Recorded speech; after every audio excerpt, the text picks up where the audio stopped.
ঢাকা বিশ্ববিদ্যালয়ের ছাত্রদল নেতা শাহরিয়ার আলম সাম্য হত্যার প্রতিবাদে রাজু ভাস্কর্যের সামনে বিক্ষোভ করছেন শিক্ষার্থীরা। সেখান থেকে বিস্তারিত জানাতে সরাসরি যুক্ত হচ্ছেন সহকর্মী মোহসেন কবির। মোহসেন, আপনি অনেকক্ষণ ধরে সেখানে আছেন। ঢাকা বিশ্ববিদ্যালয়ের রাজু ভাস্কর্যের সামনে সকাল থেকেই আসলে ছাত্রদলের নেতাকর্মীরা ভিড় করেছেন, সেখানে বিক্ষোভ করেছেন। আমরা এর আগে দেখলাম ঢাকা বিশ্ববিদ্যালয়ের উপাচার্য সেখানে কথা বলে গেছেন। বর্তমানে তারা আসলে এই হত্যার প্রতিবাদে কি কর্মসূচি পালনের কথা জানাচ্ছে এবং থানা ঘেরাওয়ের কথাও আমরা এর আগে শুনেছি, একটু যদি জানাতেন আমাদের।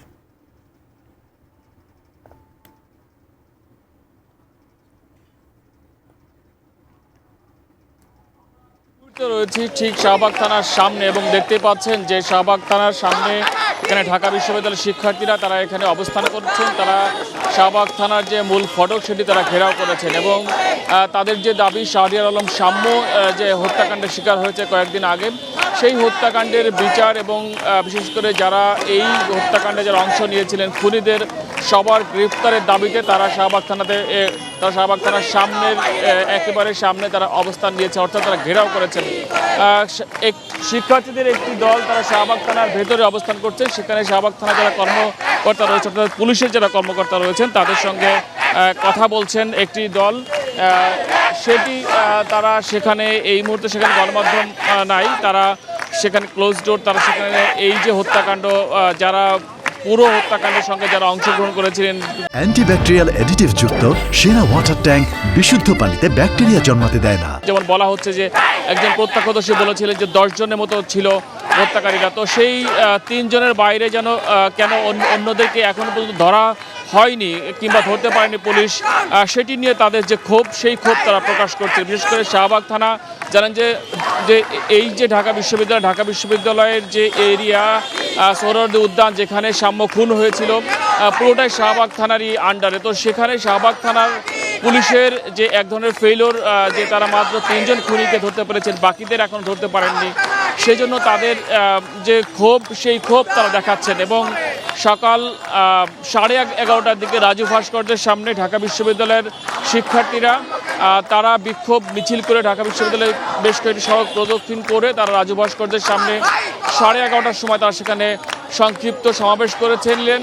সেখানে বিশ্ববিদ্যালয়ের বেশ কয়েকজন শিক্ষক অংশ নিয়েছিলেন। বিশ্ববিদ্যালয়ের ভিসি ডক্টর নিয়াজ আহমেদ খান তিনি অংশ নিয়েছিলেন এবং তিনি যেটি বলছিলেন যে বিশ্ববিদ্যালয় প্রশাসনের পক্ষ থেকে সব ধরনের উদ্যোগ নেওয়া হয়েছে এবং বিশেষ করে বিশ্ববিদ্যালয়ের প্রাঙ্গণ বহিরাগত মুক্ত কিংবা এখানে যেন কোনো ধরনের শিক্ষার্থীরা কোনো এই ধরনের কোনো ঘটনার সম্মুখীন হতে না হয় কিংবা শৃঙ্খলা যেন রক্ষা করা যায়, সেটির জন্য তারা বেশ কিছু উদ্যোগ নেবেন। সেই জন্য যেন শিক্ষার্থীরা যেন তাদেরকে সহযোগিতা করেন সেই আহ্বান তিনি জানিয়েছেন।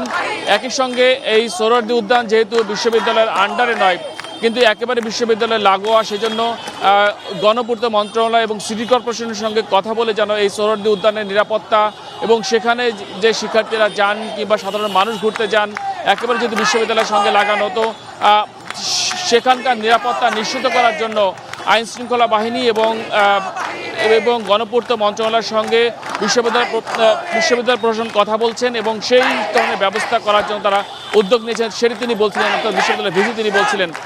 এবং আজকে বেলা 3টায় স্বরাষ্ট্র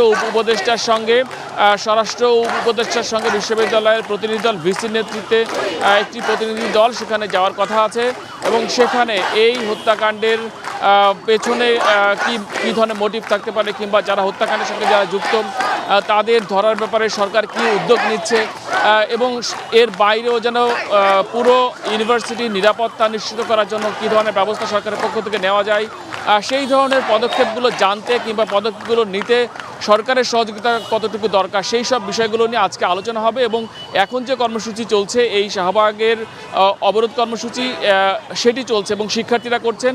এবং শুরুতে যেটি বলছিলাম যে শিক্ষার্থীদের একটি প্রতিনিধি দল শাহবাগ থানার মধ্যে রয়েছেন, তারা সেখানে কর্মকর্তাদের সঙ্গে কথা বলছেন। সেই বিষয়ে হয়তো পরে জানা যাবে যে তারা আসলে সর্বশেষ তারা কী সিদ্ধান্তে আসলেন কিংবা কর্মকর্তাদের সঙ্গে তারা কোন ধরনের কথা বললেন কিংবা তাদের যে দাবি দেওয়ার ব্যাপারে সেই দাবি দেওয়ার ব্যাপারে বিশ্ববিদ্যালয় প্রশাসন এবং আইন শৃঙ্খলা বাহিনীর সদস্যরা কী ধরনের আশ্বাস দিয়েছে সেটি জানতে হয়তো আরও কিছুক্ষণ অপেক্ষা করতে হতে পারে।